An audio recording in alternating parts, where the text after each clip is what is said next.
नमस्कार, मैं आर के सक्सेना मास्टरमाइंड कोचिंग रीवा के एजुकेशनल यूट्यूब चैनल में एक बार होली के बाद, है ना, आप लोगों ने होली खेली होगी, बहुत एंजॉय किया होगा। अब फिर पढ़ाई शुरू कर दें। तो मेरा एक नया टॉपिक है, ये बहुत ही महत्वपूर्ण टॉपिक है, भारतीय चुनाव आयोग, इलेक्शन कमीशन ऑफ इंडिया।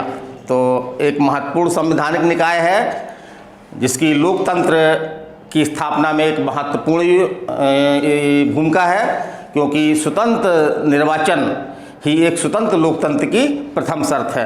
तो चलिए हम चलते हैं इसके मुख्य प्रावधानों पे। हम ज़्यादा समय आपका नहीं लेंगे, ना अनावश्यक चीज़ें आपको बताएंगे, हम केवल हम वही चीज़ें बताएंगे जो आपके एग्जाम की दृष्टि से इम्पोर्टेंट है। तो चलिए हम चलते हैं। पहला देखते हैं कि भारतीय चुनाव आयोग का प्रावधान हमारे संविधान में मिलता है। ये कहाँ से कहाँ तक है आपका, ये भाग 15 के अनुच्छेद 324 से लेकर के 329 तक में है ना। और भारतीय निर्वाचन आयोग या भारतीय चुनाव आयोग की स्थापना कब की गई, तो 25 जनवरी 1950 को। ये एग्जाम में क्वेश्चन आपके आया है। तो भारतीय चुनाव आयोग की स्थापना कब की गई है, 25 जनवरी 1950 को।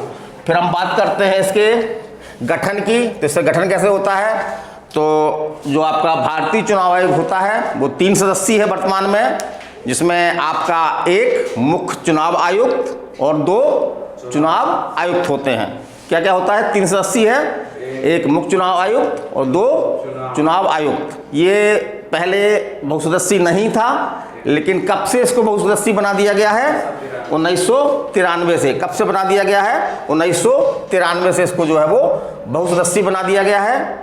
और अब हम बात करते हैं इनके कार्यकाल की। तो मुख्य चुनाव आयुक्त का कार्यकाल कितना होता है, 6 वर्ष या 65 वर्ष की आयु तक, है ना, जो भी पहले हो। इसी तरह से जो 2 चुनाव आयुक्त होते हैं उनका कार्यकाल 6 वर्ष तो होता है, लेकिन आयु क्या है, उनकी आयु जो है 65 ना होकर के क्या है, 62 है। तो इसको याद रखिएगा कि 3 वर्ष 65 से 3 वर्ष कम है, 62 है ना, ये जो भी पहले हो।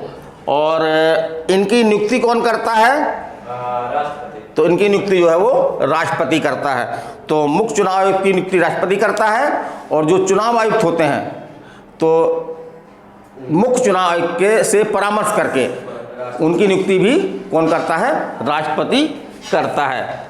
फिर हम बात करते हैं कि मुख्य चुनाव आयुक्त को और जो चुनाव आयुक्त हैं उनको पद से किस तरह से हटाया जा सकता है।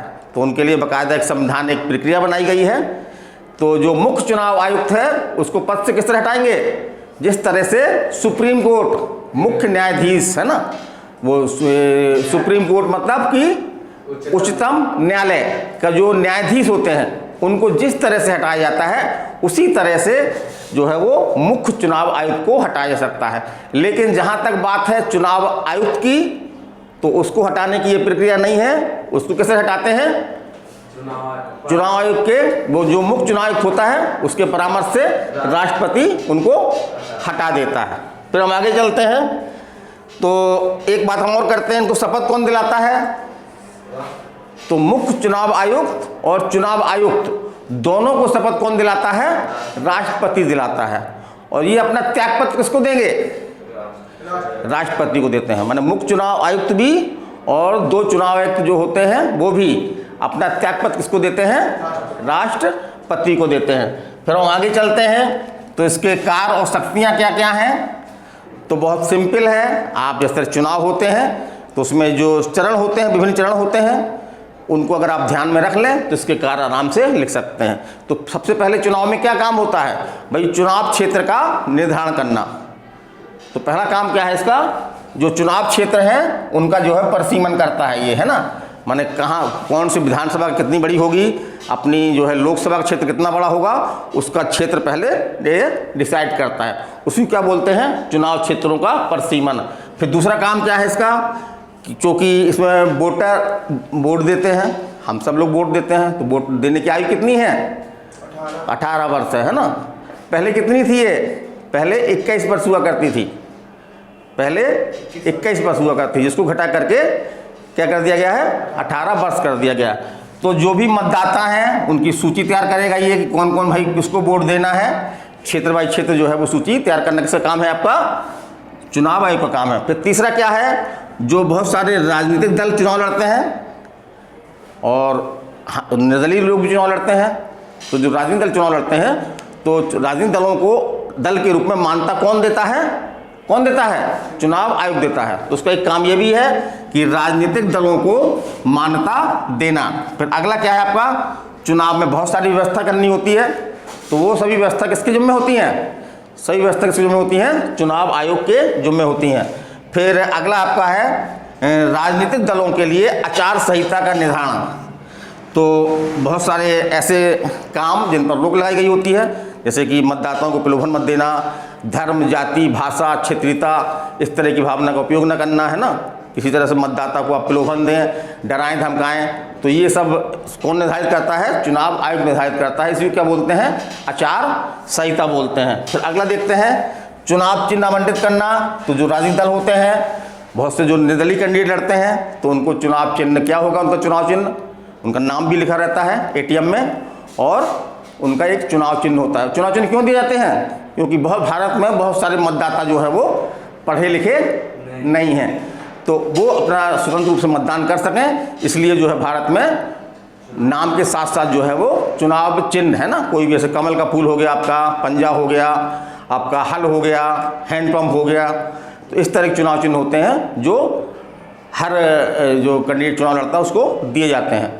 तो चुनाव चिन्ह निर्धारित करना। फिर आपका है आपका चुनाव खर्च की राशि निर्धारित करना। तो एक मतदाता जो है वो एक जो उम्मीदवार है वो अधिकतम कितनी राशि खर्च कर सकता है चुनाव में, तो इस बात का निर्धारण कौन करता है, आपका भारतीय निर्वाचन आयोग करता है। फिर अगला क्या है, चुनाव में मतदान करवाना, और मतदान के बाद क्या होता है, मतगणना होती है, और मतगणना के बाद क्या होता है, रिजल्ट घोषित करना। ये सभी काम किसके हैं, चुनाव आयोग के हैं। चलिए हम आगे चलते हैं। लेकिन कभी कभी क्वेश्चन ऐसा भी आया है एग्जाम में कि कौन सा काम चुनाव आयोग का नहीं है, तो उसमें एक विकल्प था आपका चुनाव की अधिसूचना जारी करना। ये चुनाव आयोग का काम नहीं है। ये किसका काम है, ये राष्ट्रपति करता है। माने किस राज्य में या लोकसभा चुनाव कब होंगे, है ना, कब से कब तक होंगे, ये चुनाव की अधिसूचना कौन जारी करता है, राष्ट्रपति करता है, ना कि चुनाव आयोग। अब एक क्वेश्चन आपका ये आता है कि चुनाव आयोग जो है वो कौन कौन से चुनाव करवाता है। भाई उसका मुख्य काम है ना, उसका मुख्य काम क्या है, चुनाव, निष्पक्ष चुनाव करवाना उसका मुख्य काम है। तो कौन कौन चुनाव करवाता है, तो 6 चुनाव करवाता है। कितने चुनाव करवाता है, 6 चुनाव करवाता है। वो ध्यान से देखिए कौन कौन से हैं, राष्ट्रपति, फिर कैसे बोलिए, उपराष्ट्रपति, फिर लोकसभा, फिर राज्यसभा, फिर विधानसभा और विधान परिषद। ये लेकिन नगरीय निकाय जैसे नगर निगम, नगर पालिका, इसके चुनाव ये नहीं करवाता। इस तरह पंचायती निकाय जैसे ग्राम पंचायत, जिला पंचायत, जनपद पंचायत, इनके चुनाव ये नहीं करवाता। इनके चुनाव कौन करवाता है, राज्य निर्वाचन आयोग। जो प्रत्येक राज्य में एक राज्य निर्वाचन आयोग होता है, वो इनके चुनाव करवाता है। तो इससे भी क्वेश्चन बनता है कि राष्ट्रपति कौन सा चुनाव नहीं करवाता, लिख देगा राष्ट्रपति, राज्यसभा, विधानसभा परिषद, और लिख देगा पंचायत। तो कौन चुनाव नहीं करवाता, राष्ट्रपति कौन चुनाव नहीं करवाता, ये पंचायत चुनाव नहीं करवाता। फिर चूंकि इसका उल्लेख हमारे संविधान में है भारतीय चुनाव आयोग का, इसलिए एक संवैधानिक निकाय है और एक स्वतंत्र निकाय भी है ये, है ना, इस पर सरकार का नियंत्रण नहीं है। और अब एक क्वेश्चन आपका ये भी बनता है कि जो प्रथम मुख्य चुनाव आयुक्त कौन थे, कौन थे, सुकुमार सेन। इसको कैसे याद रखेंगे, श्री गणेश से, है ना, श्री गणेश से चुनाव आयुक्त की श्री गणेश। तो श्री से क्या बना लेंगे, श्री, और श्री से बना लेंगे सुकुमार सेन, रखेंगे याद। फिर एक महिला अभी तक एक महिला भी ऐसी हुई हैं जो मुख्य चुनाव आयुक्त बनी हैं। तो ये क्वेश्चन एग्जाम में आपके कई बार आया है कि भारत की प्रथम महिला मुख्य चुनाव आयुक्त कौन है, रमा देवी। कौन है, रमा देवी।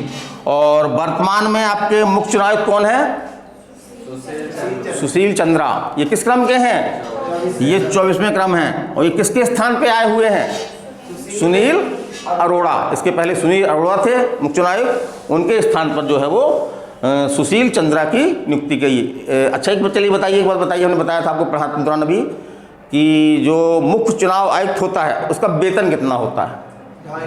2.5 लाख। वेरी गुड, है ना। उसका वेतन कितना होता है? 2.5 लाख। और एक चीज़ हम और बता दें कि चुनाव आयोग जो है स्वतंत्र निकाय है, ये स्वतंत्र ढंग से काम कर सके इसलिए बहुत सारे संवैधानिक प्रावधान किए गए हैं, जैसे कि नियुक्ति के बाद मुख्य चुनाव के वेतन भत्ते वगैरह में कोई अलाभकारी माने उनको कम नहीं किया जा सकता है ना, ये प्रावधान है। इसी तरह से मुख्य चुनाव आयुक्त जो है वो अपना पद छोड़ने के बाद कोई लाभ का पद धारण सरकार के अधीन नहीं कर सकता है। तो इस तरह से बहुत सारे संवैधानिक प्रावधान हैं। इसको हटाने के लिए भी बहुत जटिल प्रक्रिया है, अभी तक किसी को भी नहीं हटाया जा सका। हाँ, एक बार जो है इस तरह का प्रस्ताव लाया गया था, लाने की बात हो रही थी, टी.एन. शेषन जो हमारे मुख्य चुनाव आयुक्त थे, टी.एन. शेषन। चलिए कुछ और देख लें। एटीएम का फुल फॉर्म क्या है? एटीएम, वर्तमान में एटीएम का उपयोग होता ना, फुल फॉर्म क्या है इसका? Automatic teller machine. Automatic teller machine. ATM तो आपका वो हो गया, बैंक वाला हो गया, है ना। क्या बोलते चुनाव होता है? ईवीएम। इसका फुल फॉर्म बता दीजिए।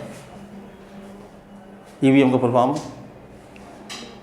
इलेक्ट्रॉनिक, भी से वोटिंग, एम से मशीन, इलेक्ट्रॉनिक वोटिंग मशीन, है ना।